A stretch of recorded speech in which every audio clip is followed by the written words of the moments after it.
Imagine um Brasil onde bandeiras com suásticas tremulam nos prédios do governo.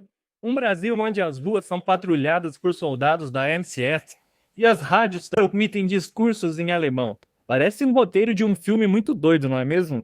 Mas e se eu dissesse que isso quase aconteceu? Durante a Segunda Guerra Mundial, o Brasil se tornou uma peça estratégica no tabuleiro global, e a Alemanha nazista tinha planos sombrios para o nosso país.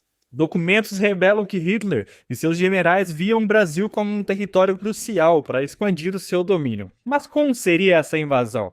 E o que fez com que ela nunca acontecesse? Hoje você vai descobrir a história secreta de quando o Brasil quase foi tomado pelos nazistas. Mas antes de começarmos a contar essa história, como de costume, quero pedir uma ajuda para você. Uma ajuda que não vai te custar em nada e alguns segundos você vai realizar. Por favor, tá vendo esse botão escrito inscreva-se? Clica nele agora, ativa o sininho das notificações e por último, deixe seu gostei nesse vídeo. Ah, assiste até o final que eu tenho certeza que você vai gostar muito dessa história. Depois desse vídeo você vai dar uma aula com o seu professor de história. Brincadeira. Então bora lá pro vídeo.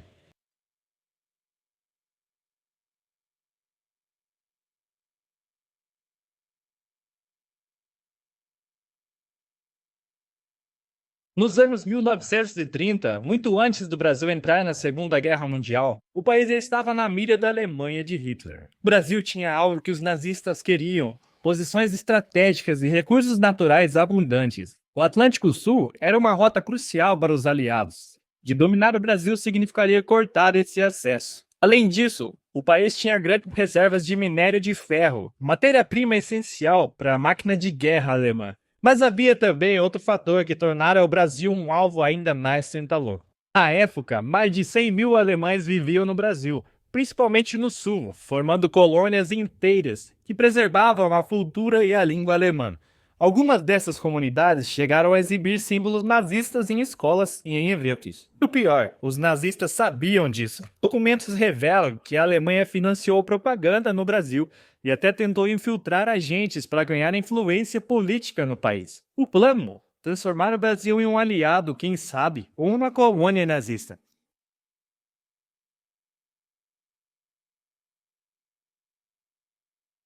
A prova mais chocante de que Hitler tinha planos para a América do Sul apareceu em um mapa secreto conhecido como Mapa de Zimmermann do Americano. Não sei se eu estou pronunciando certo, porque é muito difícil essa palavra.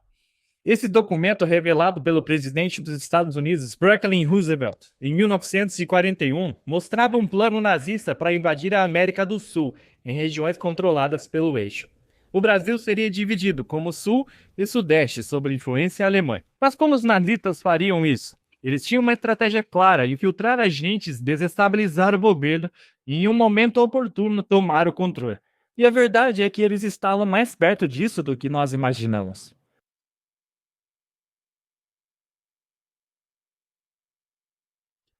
No início dos anos 1940, o Brasil ainda não havia entrado oficialmente na Segunda Guerra, mas a neutralidade do país não impediu a Alemanha de agir. No ano de 1942, submarinos alemães começaram a atacar navios brasileiros no Atlântico. A população brasileira não sabia, mas o mar estava se tornando um campo de batalha invisível. Entre julho e agosto daquele ano, o Brasil perdeu 21 navios mercantes para os temidos U-boats nazistas. Os ataques mataram mais de 600 brasileiros e espalharam o terror pelo Brasil. O governo Getúlio Vargas não teve escolha. Em 22 de agosto de 1942, o Brasil declarou guerra contra a Alemanha. O que aconteceu depois disso foi um verdadeiro jogo de xadrez entre os nazistas e os brasileiros.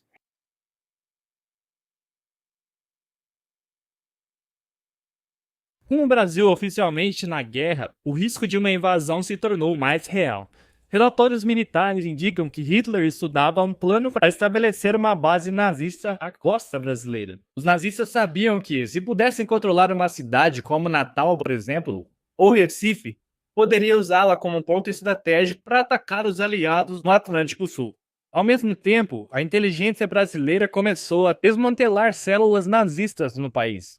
Espiões alemães foram capturados, rádios clandestinos foram fechadas e Getúlio Vargas começou a reprimir qualquer atividade pró-nazismo. Mas a guerra ainda não estava acabada.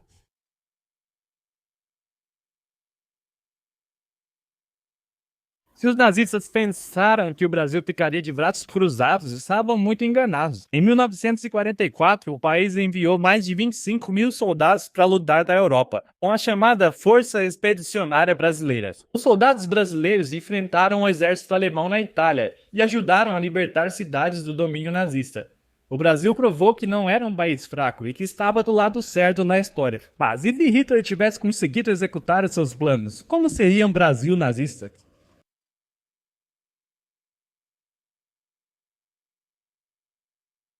Se os nazistas tivessem conseguido uma base militar no Brasil, os aliados teriam perdido uma posição estratégica essencial. Isso poderia ter prolongado a guerra e talvez até mudado o seu resultado. Além disso, se o nazismo tivesse se infiltrado mais profundamente no governo brasileiro, poderíamos ter visto um regime autoritário alinhado com Hitler. Um Brasil onde a liberdade teria sido substituída pelo medo e a opressão. Felizmente, a história seguiu um rumo diferente, como nós sabemos. O Brasil pode não ter sido invadido pelos nazistas, mas isso não significa que não estivéssemos em um grande perigo, não é mesmo? Hoje essa história quase esquecida serve como um lembrete de como os rumos e o mundo podem mudar rapidamente. E se você quiser mais histórias como essa, não se esquece de se inscrever aqui no canal e ativar as notificações. Ah, e eu quero saber de você agora, já clicou aí no joinha? Agora comenta aí, vai. Você sabia dessa história? Eu não sabia, nunca tinha aprendido sobre isso. Mas eu confesso que fico até surpreso pela força que o Brasil teve de resistir a essa intenção e mais, ainda ajudar a combater a Alemanha. Eu vou ficando por aqui, fique com Deus e até o próximo vídeo.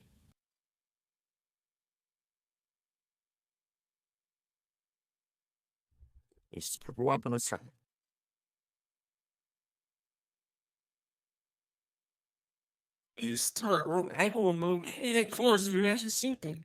I see John have got to share out. Bless it. They don't go look this ago. Wait, Paul.